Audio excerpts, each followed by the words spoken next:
everyone. That's Titus, and I'm Thomas, and this is Everyone is Bad at Magic, where we untap, upkeep, and punt. And today we're joined by our homie Anna, who is joining us for a bit of a conversation. Anna, would you mind going ahead and giving yourself a bit of an introduction, please? Hi, I'm Anna. I'm known as MTG Mommy on the internet, and I like playing Magic. Thank you so much for joining us and coming, hanging out. Of Before course. we jump into our main topics today, we want to take a moment to shout out Fox Art Tattoos for our lovely new logo, which you can see right over there. I got it right that time.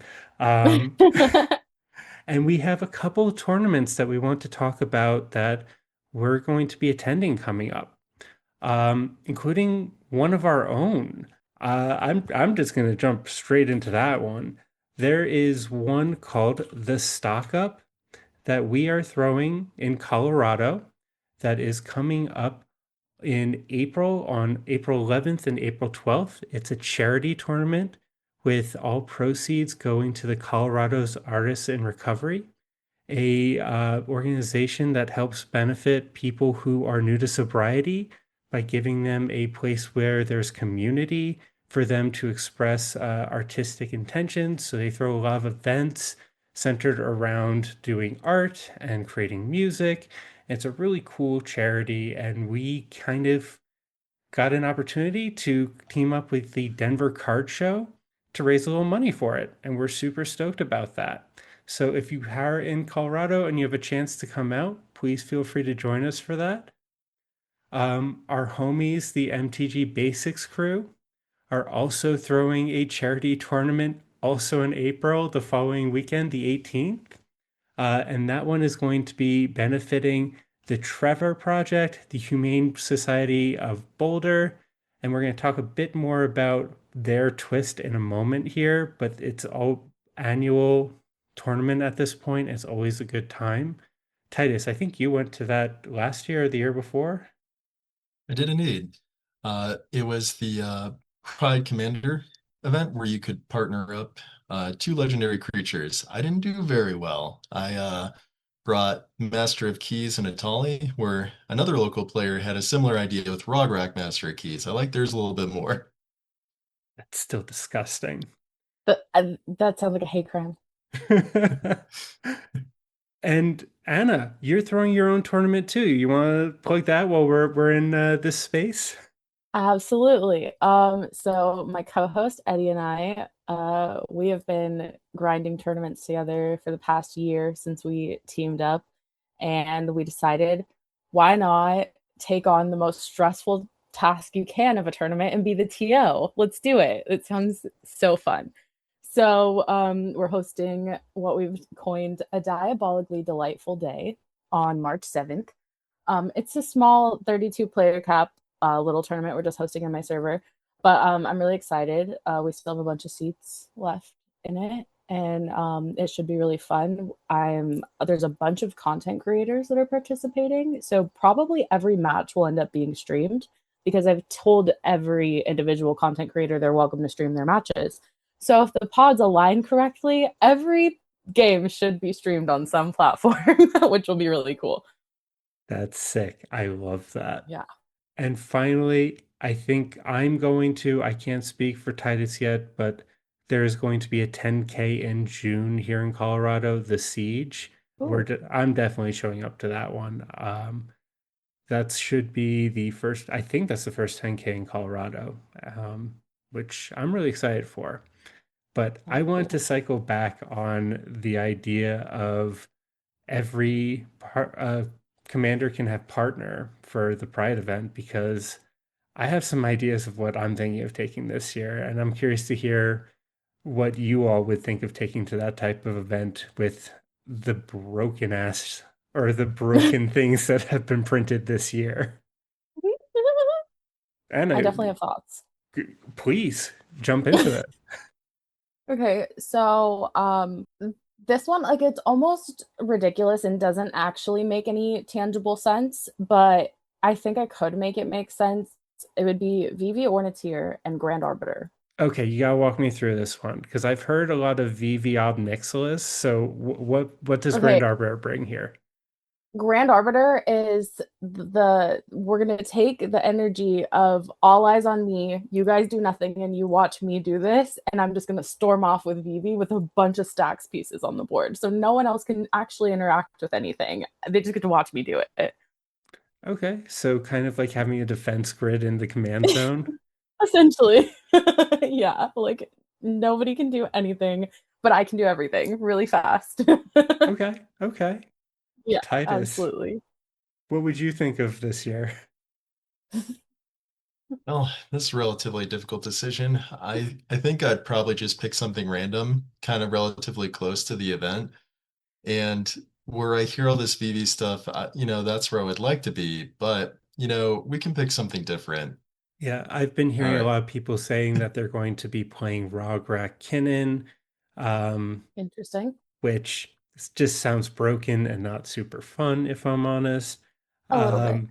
But I have one that I know that I think I'm pretty much set on my list. I Oh. want to play the Cabbage Merchant, Marnius. Oh, that's hot. Yeah, I approve of nothing but this. This is amazing. turn one Cabbage Merchant into turn two Marnius is the way it's goldfishing is just not fair. You're Um, smart. I admire how your brain came up with this because this is something I would never thought of myself, and it's genius. I'm into it, and there's a new card in the Teenage Mutant Ninja Turtle set, and it's probably the only card in the set that I think will be good. I think it's called Pizza Party or some nonsense like that. It's two and a Okay. green, where Hmm. you can sack your foods like treasure tokens. Oh, So, yes, yes. The uh, enchantment, I yeah, think. exactly. Yes, yes, Uh, yes. So we're taking our mana and we're doubling it. So I Hmm. think that that's where I'm going in that I just like that. incredible card draw. And since you're making all of those food tokens, your Necro and your Adnaz can go bananas. I Yeah, don't know. you really I, can. I think I'm pretty excited for the list I've been cooking up for it. Yeah, that's definitely intriguing. I like it. All right, Titus, did you find a pairing that you're pretty happy with? Satisfactory enough. I had only a few moments to try to put something together. All right. Let's do a Norman Osborn with Narset, Jeskai, Waymaster. Oh, Wheels Narset? The one where you play a bunch of spells and then you can discard your hand and draw that many. That's a Yeah, really dude, top of your head, that's not bad. that's pretty wild, honestly. Yeah, We're Sam looking, Considering Black's number two commander in the format. I don't know if that's number two commander in the format. Well, he's a better player than us, so I don't It's know. true. Let's see the results. Let's see. Okay, well that's a fun little thought experiment, but for the reason we're here, Anna, you've told us little bit about your channel and where you come from, but we kind of want to get into a bit of your roots today. So, can you kind of tell us how you got started playing Magic and what made you fall in love with the game? Absolutely. So, almost 2 years ago, or almost 3 years ago, I met the father of my child, and our first date, he pulled up and he smacked two standard decks down, and he's like, "Do you want to learn how to play Magic the Gathering?" And I was like, "What is this freaking nerd talking about?" Like, no, I don't want to learn how to play Magic the Gathering. What are you talking about? He's like, "Oh, please, it's really fun." Like, all right, whatever. So I started learning, and then he like got me into it with certain trigger words that he knew would be appealing to me, like vampires and stuff like that, and showed me like really pretty arts of vampires and all of the like nice goth appealing arts, and got me intrigued. And I'm like, all right, whatever. So I started playing standard with him, and then a couple months into it, he was like, "Do you want to try Commander?" I was like, "Sure. Sounds good. What's the difference?" And he was like, "So it's like almost double the cards." And I was like, "No, thank you. I don't think I want to do that." It's like, "No, no, no. It's really fun. It's all like cycled around one card. So like it's really like easy to follow. Like you'll pick it up. Don't worry. It's fine." So I started, and his whole family played Magic as well. Like his mom played, his stepdad played, his siblings played. So we always had a full pod. And so I always had people to bully me and teach me how to continue learning and understanding how everything worked. So I started playing Commander and I was playing decks that everyone else had built. And so I finally got to the point where I was like, all right, I want to build my own deck. And I loved vampires. So I was like, I'm going to build a vampire deck. What's the best vampire deck I can possibly build? And he looked at me and he was like, this is about to cost a lot of money. You want an Edgar Markov deck? And I was like, okay, cool. This was also way before Innistrad got reprinted. This is when Edgar Markov was still $120 for a foil printing. And he was like, this is the commander you want. And I was like, okay, cool. I refused to let him help me build it.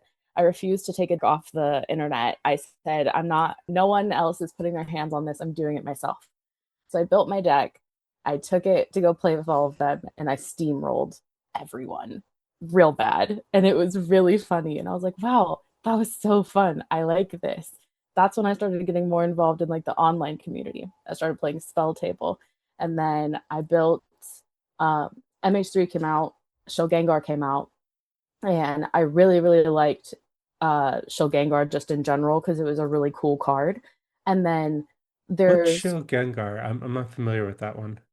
it's the so it's from Modern Horizons 3. It's Shogungar, Sire of Famine. It's a 5-drop demon. It's mono block in the cost, but it has Orzhov in the rules text, so it's an Orzhov commander. And basically, you can sack blood tokens and return your entire every creature from your graveyard to the battlefield. And then it's like a really nasty like aristocrat recursion kind of deck. Okay. Okay. So I built it and I was like, wow, I could play this commander turn one, and there's like a lot of like loops I can do in Orzhov that like make this go pretty fast. And then I was like, wow, this is really fun to play. And I was playing it for a while and I didn't understand the bracket system at the time. I had only built one deck. I didn't really know what my intent was, but I was playing with pretty high powered players. And so it was like my first attempt at CDH, and then Jewel Lotus and Mana Crypt get banned, and turn one Shogungar is no longer a thing at all. Really, it's very difficult to attempt to get that to happen, and it took all the viability out of it, and I was awoken to the fact that that was not going to be a thing. Then I met Eddie, and Eddie was like, "Have you heard of Glarb?"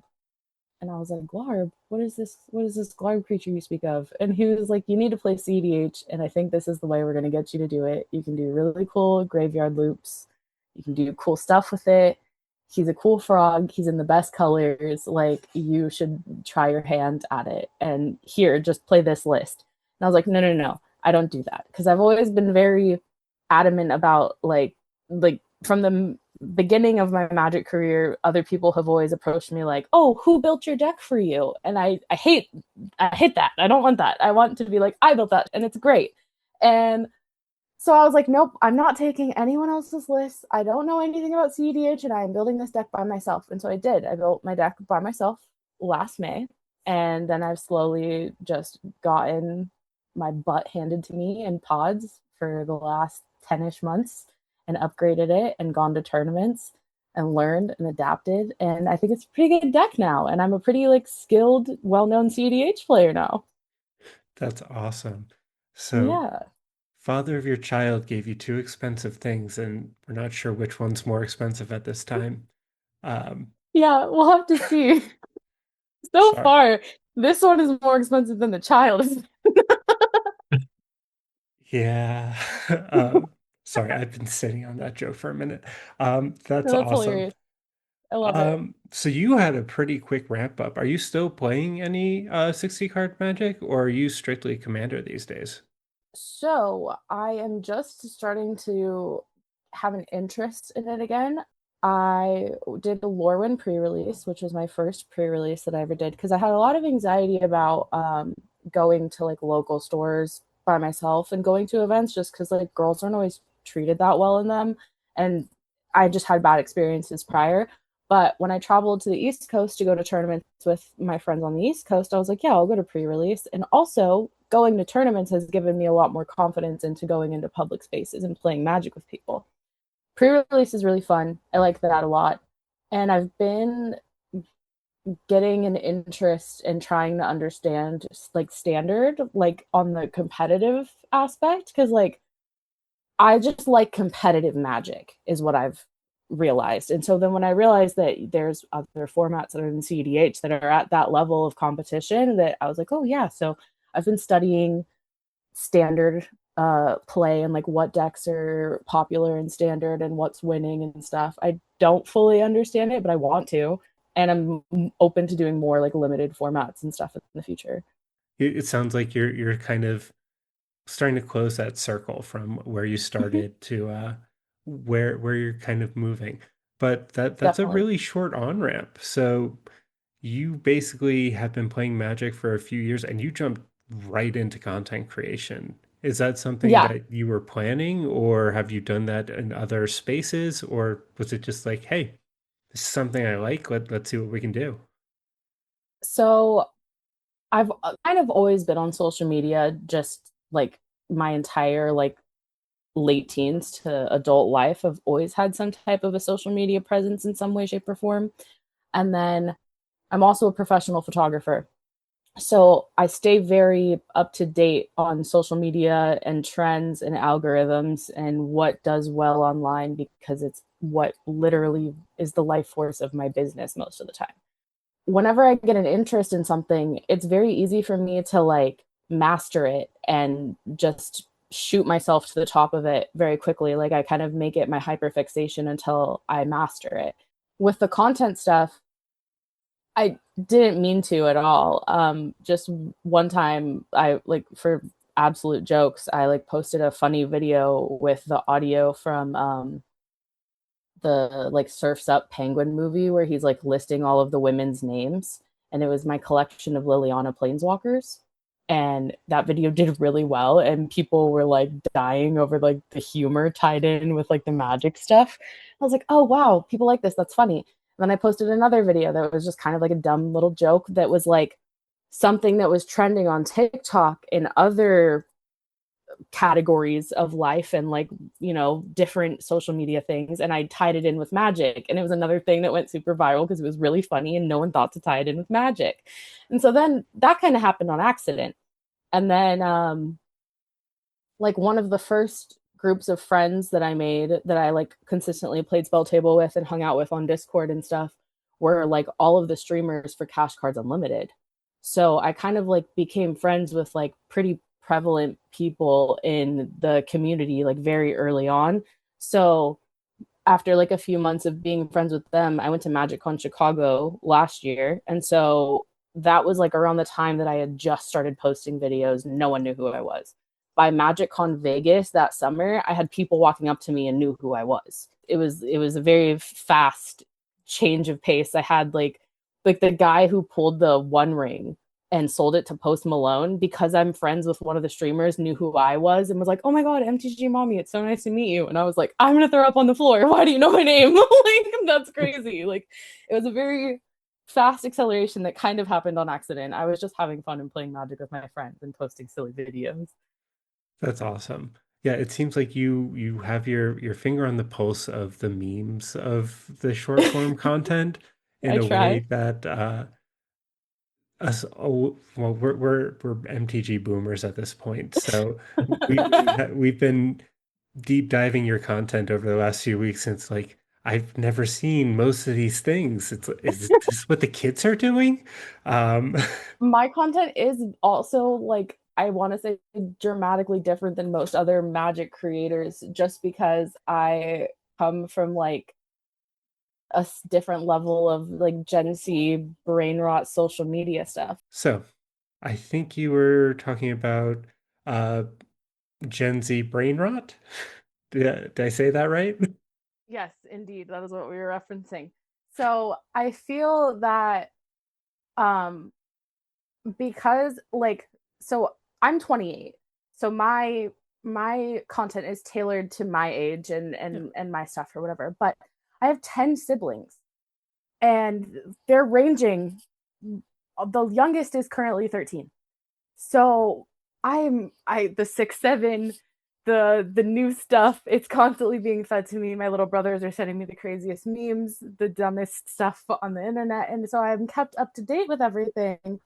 And sometimes these little youngins are funny, and they think of these little things and it relates to something where you could put a magic card in its place and it's hilarious and you don't even realize it until you make the brain connection. And I think that's why my content is so unique in that form.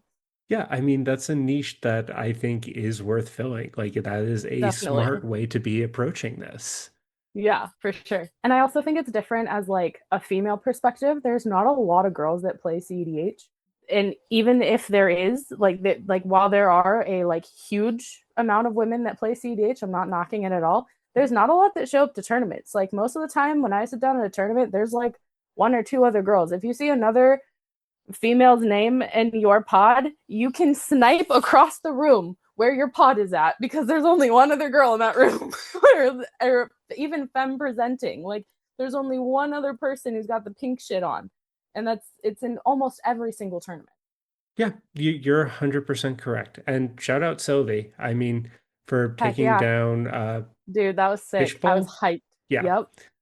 And Fishbowl was huge. That was mhm, a huge event, and there was grinders from all over at Fishbowl.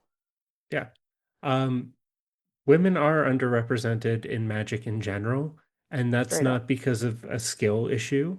I think Not at that all. when we say that Magic is for everyone, we are always like, we fall short the mark just Yeah. consistently. We do not make this a safe enough space for women. We don't make this a safe Hmm. enough space for people of color. And that's something Hmm. that everybody should actively be thinking about when somebody walks into the LGS, making room at their table to treat them as a human being.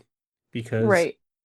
correct me if I'm wrong, because I do not want to speak for you, but I assume that when somebody sits down at the table and they treat you like not a regular person, that is worse than just ignoring you. Pretty much. And it starts pretty quickly. Like because I'm like I do the whole content creation thing and I was doing that before I started going to tournaments. Like when I signed up for Top Deck and stuff, my friends were like, "Oh, like obviously use your handle on Top Deck instead of your name. Like it'll look better when you post content and your name is well known." So now player meeting, they see MTG Mommy, and there's already a different aura at the table before I've even sat down there because they all are anticipating who's going to sit down with the name MTG Mommy. There's already, like, I'm already being treated differently before I can even sit down. And then, like, the conversation of everyone's commanders goes around, and I feel like my commander gets judged harder than everyone else's. And people ask me a million questions. Are you on this version of Glarb? Do you have this, and that? And I'm like, well, why did you not pick apart that guy's deck? Like, why are we only doing this to me? Why is there a spotlight on me all of a sudden? Yeah, It's always like that. But I've just become used to it, and it's kind of funny now because I like the underdogness of it all. I feel like that is a testament to your strength in the space, and I hate that you've had to become used to it. It Um, is lame. yeah, like that's not a double standard that should exist in our format Yeah, or I in agree. Magic in general. Hmm. Um, I apologize for douchebags on their behalf, but I don't think they're sorry. Yeah, no, they Yeah. aren't. And like you can tell the type of people as soon as you start having a conversation with them, like even how they interact in game.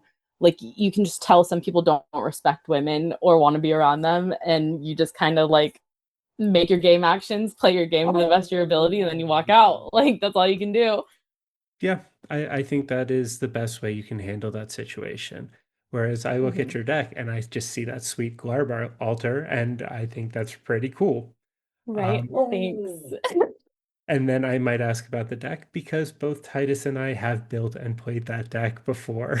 Um, That's I, awesome. I think we've both taken it apart since then. I can't play that hard control life. Yes, but I still enjoyed Glarb, and if I rebuilt it, I do have a particular strategy that I would go for and found to be the most successful for myself, which is trying to throw out an early Thassa's Oracle all the time. I mean, if it works, it works. Early You know, Thassa's is definitely a move. You get access to Finale of Devastation, Invasion of Ikoria. You get to ramp a land from the top of your deck and also potentially play one of those cards. Um, Plus, just trying to get out Glarb early. I was playing like Utopia Sprawl and Wild Growth. Hmm. So just stuff like that. So ramping fast, seeing if anybody has anything. If not, cool. Secondary game plan. Let's just go slow and see what's on the top of our deck. That's the cool thing about Glarb is the ability to pivot and like recover from like, okay, we recovered, we made it to turn three, we survived the turbo players. It's now time to like actually like control this game out and like get through the rest of it, which is like kind of a cool utility to have. My list is like super specific. I call it Frog Farm because I literally just try to turbo out either Counterbalance or Necro or Ristic or all three in the first two turns. And I just want to be drawing cards, manipulating the top of my library, and like just telling everyone no as fast as possible. Love a counterbalance. And if Necro. Anna's cool with it, Yeah. we're gonna throw their list in the description below so that Of people can course. check it out. Counterbalance and Necro are a good game plan to be on. Either go absolutely wild at the beginning or make everybody's life real difficult to navigate. Mm-hmm. Yeah, absolutely. Like the top deck manipulation is really the key. Like I think Counterbalance is good in other decks, but Glarb it really shines. Like the control that Glarb has over the top of the library is just too easy. And also being able to cast off the top, like Avatar gave us one Shitong, which you can take off the top with if you pay two into the X. Like it's just so good. Like we love it. I love that frog. Yeah. I throw counterbalance into decks that don't have top deck manipulation because I think it's so good and it's so much better in Glarb. I'm It running it in is. Kennen. I've run it into Revi. Yeah, it is Mhm. single-handedly one of my favorite cards in Magic. So, uh, hard A really cosign. good card. Yeah. But Galar, like there was a game a couple weeks ago I played. I had seven counterbalances in a row counter my opponents. In one game, we had seven counterbalance triggers just say get wrecked. And they were like, Anna. It was diabolical. Yeah, the light is leaving somebody's eyes at that point. No, it was like that. I ended up winning and it was like a grind game. Like it was like a turn seven Witherbloom Apprentice Chain of Smog. Oof, that's Which a is risky another that's combo. Yeah. another exact I was gonna say that's another hot Glarb tech thing that I do. Those are like my Glarb list is very specific, it's very unique. When I first built it, it was Doomsday Glarb because that's everyone's first thing they do. Obviously, we're gonna put Gush in here, we're gonna Doomsday, we're gonna do it all off the top, it's gonna be fine. Um, it was cool, it was fine for a few months, but Doomsday is so all in that like you basically feel like as risky as Rogsai.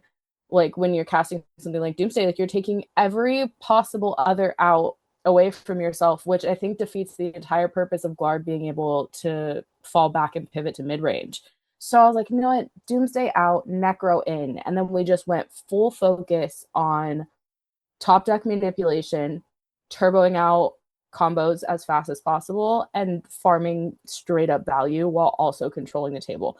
I took out a lot of like the big drops that everyone likes, like Conch Sphinx, Bolus's Citadel, Aether Flux. I don't run any of that. I literally am just trying to get like Mystic Remora, Ristic Study, and Necropotence and Counterbalance. Those are the cards I want to see in the first three turns of my game. That is all I want. That is all I'm trying to get. That's all I want on my field. Maybe a Cabbage Merchant All right. Well, maybe we'll have to revisit and do a deck tech with you at some point because it for sounds sure. like a pretty cool list. It's Uh, pretty glarby. so you've kind of told us a little bit about how you got started with content creation. How did you end up forming Diabolic Misplay with Eddie?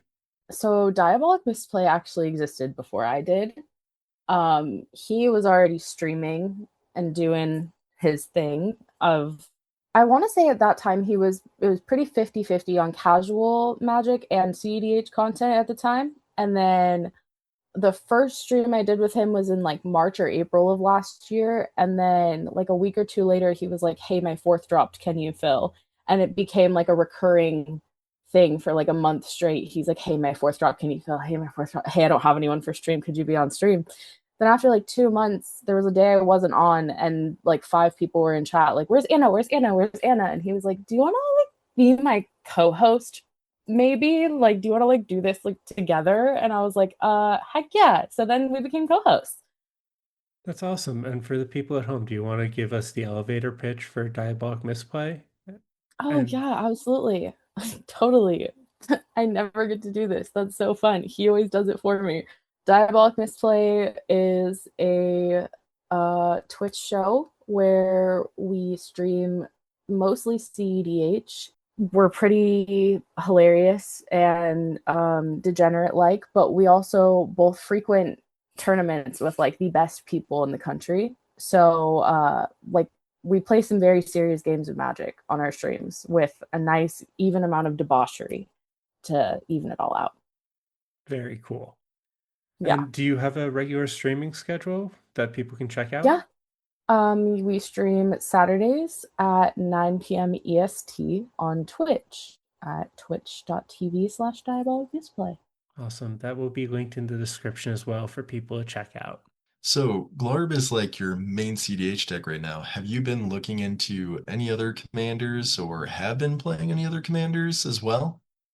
Yes. So Glarb has been my like main deck since I built it. In September, one of my friends started up a proxy business and was printing us all decks as like the beta testers of his first round. And I was like, "Oh, I want to try Ral."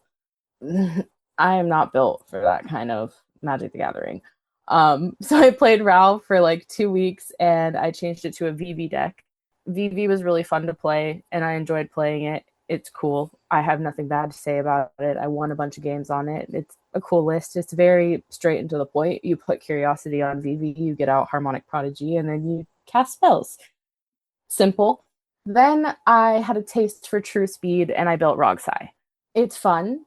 I really like ad nausing over someone's win attempt and then winning the game. And it's really cool. But Rogsai, you get blown out. You are now blown out of the game, sitting there like this, while the rest of the turns pass around and watch you after your DemCon gets countered or your fastest ETB gets stifled and you have no library and there's no ladder left to reach you out of the pits. So those were like the other two decks that I played for like a little while. The only other deck currently, well, actually, there's two.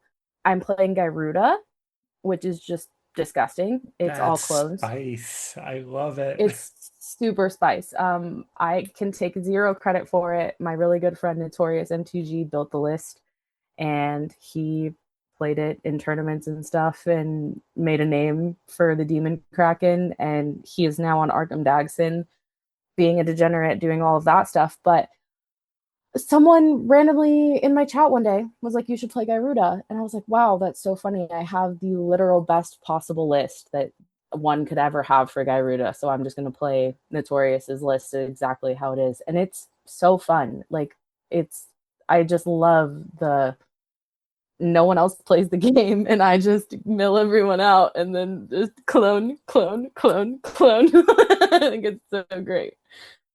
Oh, that's great. Not to Yeah. circle too far back, but when you said getting blown out on Rogsai, you're like just twiddling your thumbs. It Right. reminds me of I don't know if anybody else has read the primer for Too Deep's Flubs the Fool list, where No, I if haven't. it's not your turn, you should just bring a book because you won't have anything else to do at the table. Yeah. So you might as well be reading. I've definitely played games where a Rogsai has been blown out and Yeah. they just start playing a game on their phone or they start reading a Yeah. book.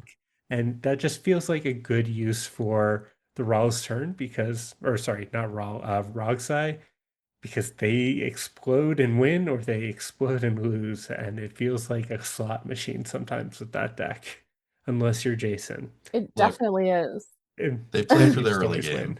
Yeah. Yes.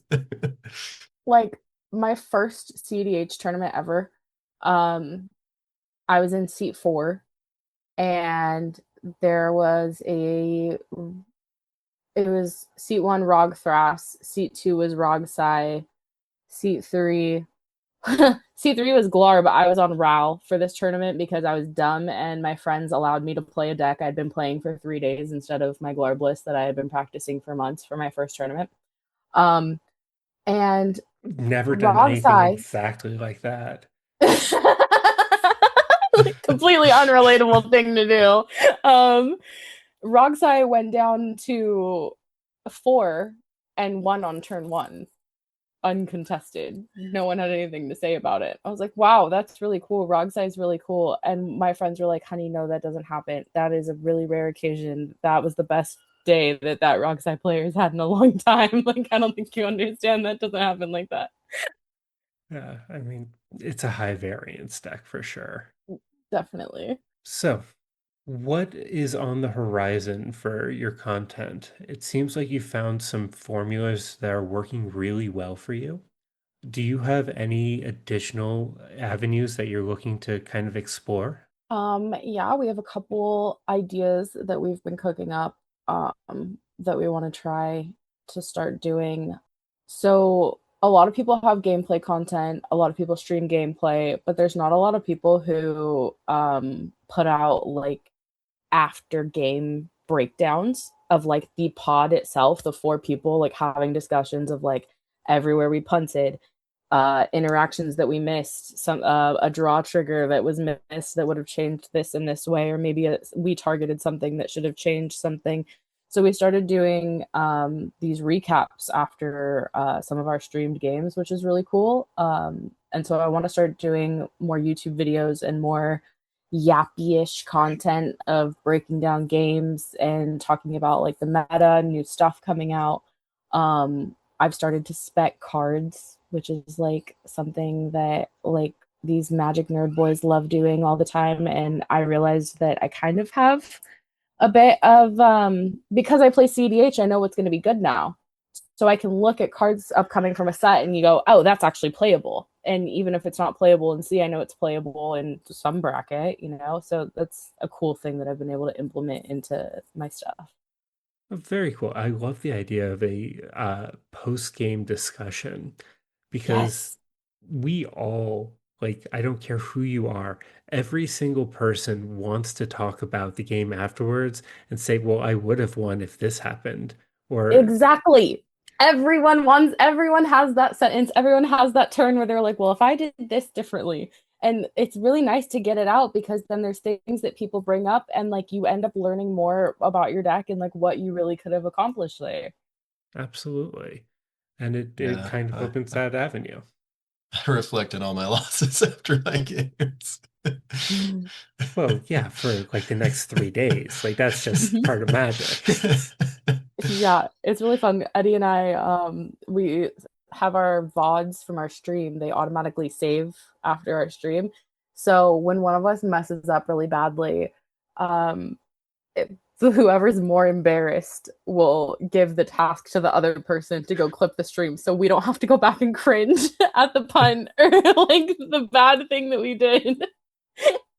It's pretty funny. I love that. And speaking of punts, since you brought it up naturally, one of our favorite things to ask people on this show is what's a pivotal punt in your career and what's something you learned from it? So in hindsight, after so many other things happening, like not necessarily in tournaments, but in games, it's not that bad. But it was the first one that happened in person at a actual tournament, and I could not hide it. It was completely public into the whole table how bad I messed up. But crazy stack wars going on. Rogthras is doing cradle shenanigans and dirtling around and doing all of this stuff. He's Ewit snap comboing, right? I have a forbidden tutor, Demonic Consultation, in my hand. And so I'm like, oh, I'll just Demcon for a snapback and I don't remember what I was gonna bounce, like maybe the breeze caller or something. I don't remember. I was gonna bounce something. We were gonna disrupt the game state. We were gonna give the Ristic player another draw.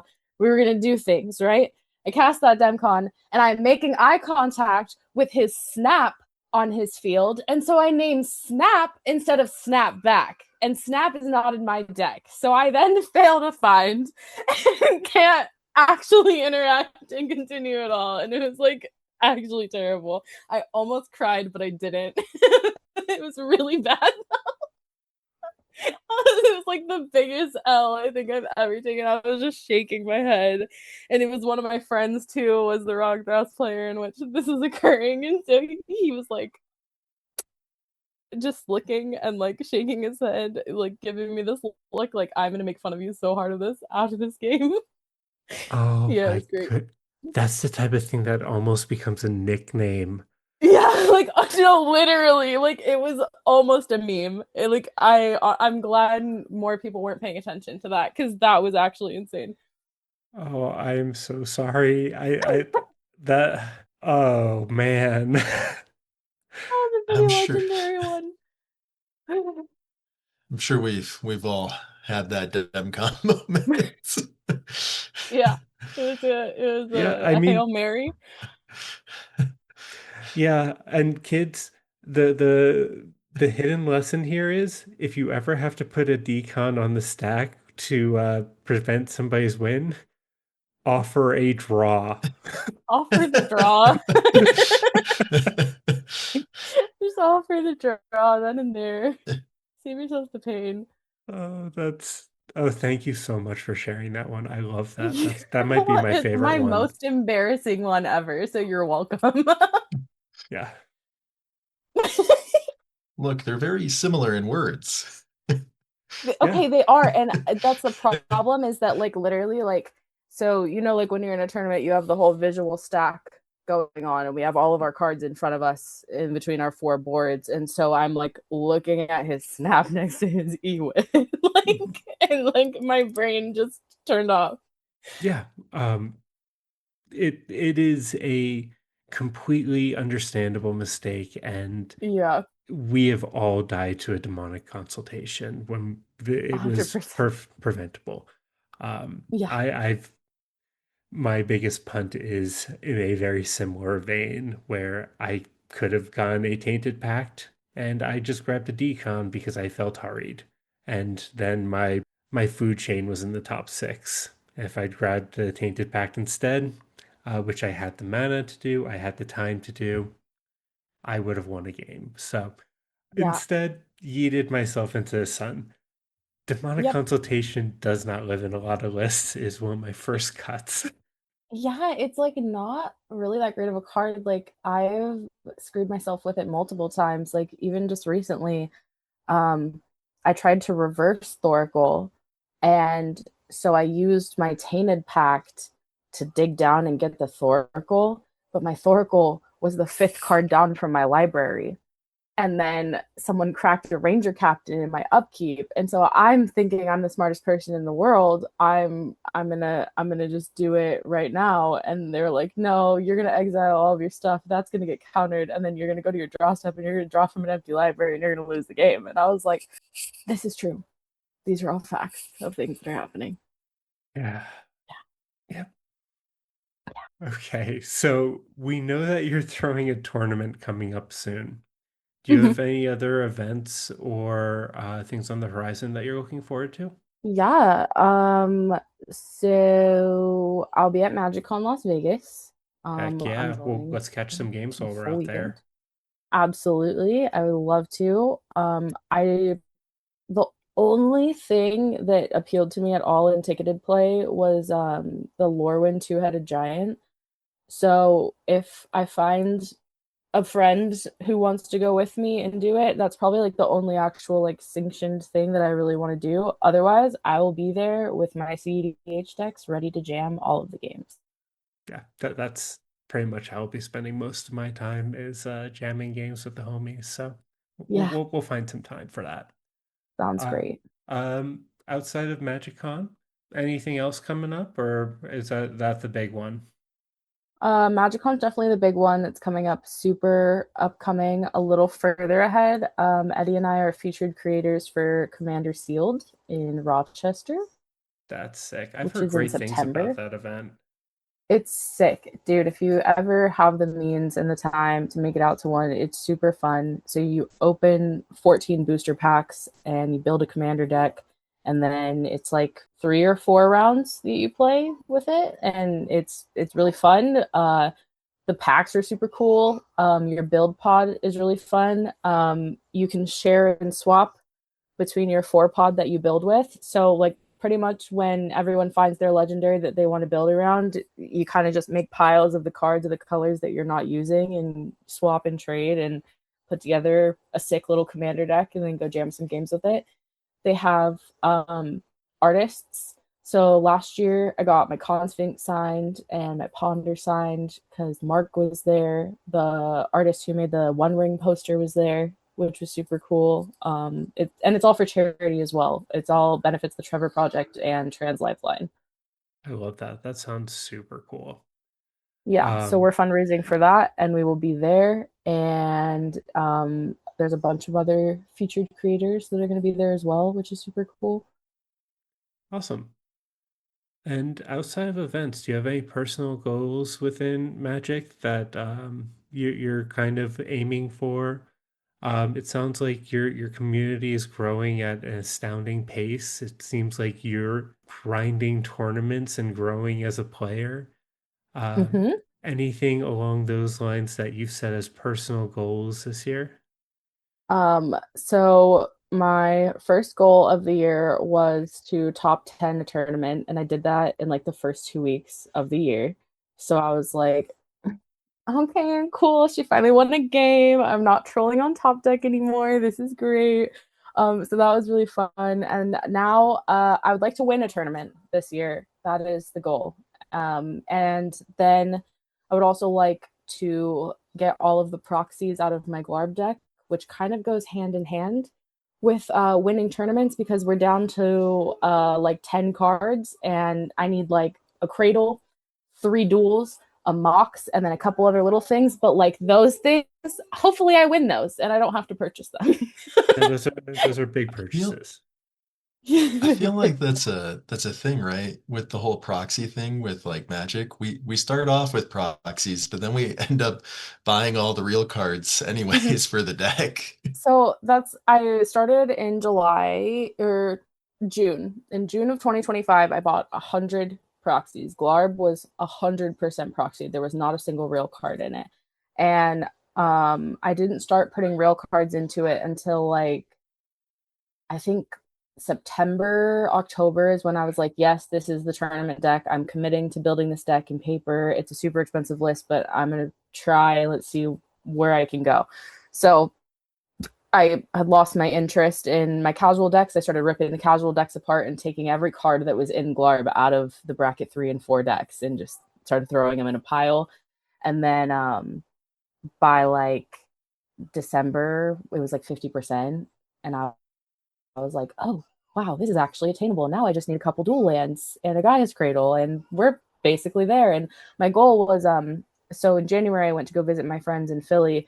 There's a LGS out there called Mulligans, and they have a proxy limit of 10. You can only have 10 proxies in your deck. So my goal was to get it down to 10 before January so that I could go play in the tournament, and I did. And that's the one I top 10 in. So that's cool. Awesome. That's sick. So we're getting towards the end of our time. It's really flown by today. Titus, do you have any final questions that you'd like to throw out to Anna? Yeah. One of them would be so art is a big thing, right? You said you do photography, Mhm. and also it's kind of been influential in like the TikTok and other magic content. Do you have any upcoming new things or art projects or things that you would like to dive into? Yeah. So I took a lot of inspiration from Play to Win when they started coloring on cards, and I've been doing altars for people. So that's been super fun to like take my creative flow and mix it with the magic stuff and color on magic cards for my friends. And then it's even more special when you see it get thrown down in a tournament or a spell table game and you're like, I made that. Like it's so fun. So I've been coloring and painting on cards and then cool thing about like the photography job. I also do graphic design, and so all of my friends who have been hosting events and stuff, and they need really cool flyers for their tournament, have been coming to me for it. So that's really fun, getting to make people's logos and tournament flyers and stuff. That's like actually pretty sick. That is fantastic. I haven't seen any of your altar. Did you make your Glarb altar? Or Yeah, the okay. the performative male Glarb. I Yeah, did in I fact actually draw really him like that. myself. Yeah. I've always liked drawing and painting and stuff, and I've always just like been really good at it, and I like the play to win stuff definitely, and then there's a couple girls I follow who color on cards for their boyfriends, and I was like, we have free will. We can just paint on our magic cards. Yeah, absolutely.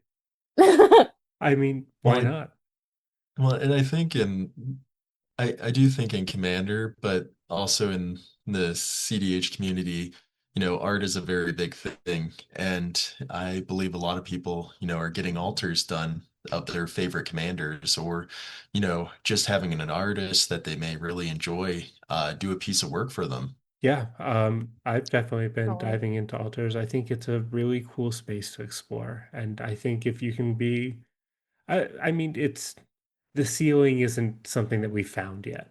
So, Right. um, last thing I want to throw your way, Anna, is one of our homies, MTG Basics, made a bingo board for what they would like to see or they think might happen in Magic this year. If you Okay. had a bingo slot, what's one thing that you think could happen in Magic this year that is a little off the wall? Oh, I might make some people mad with this one, but not only would I find joy in seeing this happen, I do think it's gonna happen, but I think Thassa's Oracle is gonna get banned. I would have no feelings if Oracle got banned, Truly. like Same, positive or negative. I would either slot in the 4-drop Jace Mhm. to Glarb, or I would just completely take out the Thassa Demcon situation, and I would like maybe add like a Broodlord line or like a Hulk line or something. But like it would be no skin off my back if Thassa's got banned. And Yeah, I I think that mean, there's such an uproar about it that we might as well just ban it and get it over with. I don't think anybody in the CDH community wants it banned or cares if it would be banned. Labman exists if we need it, but it's such an uninteresting card. Um, I agree. and I don't think you need it to win games. You don't. I honestly like the only time that I've ever won a game turn one with my Glarb deck was not even a Thassa Demcon. It was a Witherbloom Chog combo that I got a God Hand and got off turn one. But I think that like of course I'm not gonna hate on all the times that Thassa's Oracle Demonic Consultation has won me a game, but I do not require it. It's a good take. But what would you like to see from Magic the Gathering as a whole for the future? Or something you'd really hope for? That's a good question. I think I would like to see and what I'm hoping for from Strixhaven is like a set that actually feels like time and thought was put into it that's in universe versus just like I feel like we're constantly just being vomited on with like here's another one, here's another one, here's another one, and it's becoming like quantity over quality. And like I'd like to see like I don't know like I said, my first pre-release was Lorwyn. I saw a lot of the cards, and that was like the first time that I ever like opened that many packs like of a brand new set that quickly and saw so many cards. And I just don't feel like it was that cool. There's not a lot of good cards in it, or like a whole lot of usability. And I think that like there should be more focused on the in-universe magic stuff of the game we play. That's an Right. interesting take. I think you're in the Thanks. minority on that one, Anna. I kind I of am. I yeah, know I am. Morrowind is I think pretty universally, or most people would say that Morrowind is the most care that a in-universe set has received in years. So Sure. that's interesting. I'll give that to Lorwyn. I'll say that it was better than like Aether Drift and Duskmorn and other sets that maybe occurred in the last couple We don't years. count hat sets. We don't talk Look, about the hat sets had potential if they were less just throw on a hat those. and actually focus on the aesthetics going on in those worlds. Definitely. Like Warwind was a cool set for sure, but like I don't know, I just felt like I felt like it fell short in some ways. Like if you were into elementals, that's cool, and if you're into like kindred stuff, that's cool, but it just all felt like even in like pre-release, like everyone who was winning, they either were focusing around like Marilyn and doing fairy things, or they were focusing around like blight stuff.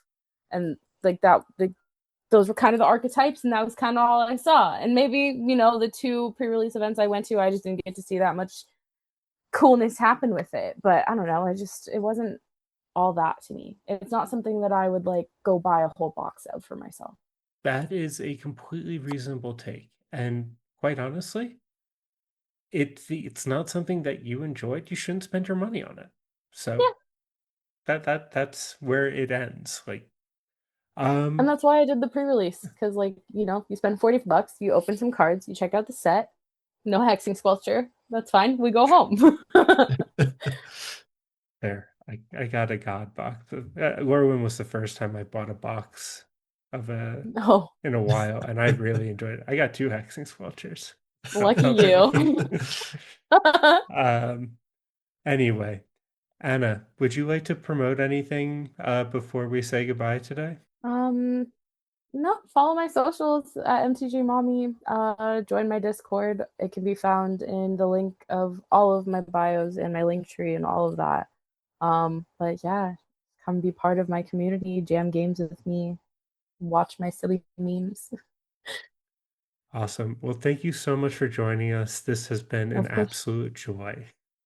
Hmm. And if you've stayed with us this long, please consider giving this video a like, follow, or subscribe. And depending on how you found us, comment on the video. Please check out our link tree below for all of our socials, and feel free to join our new Discord. Be kind to each other, be kind to yourselves. It's just a game.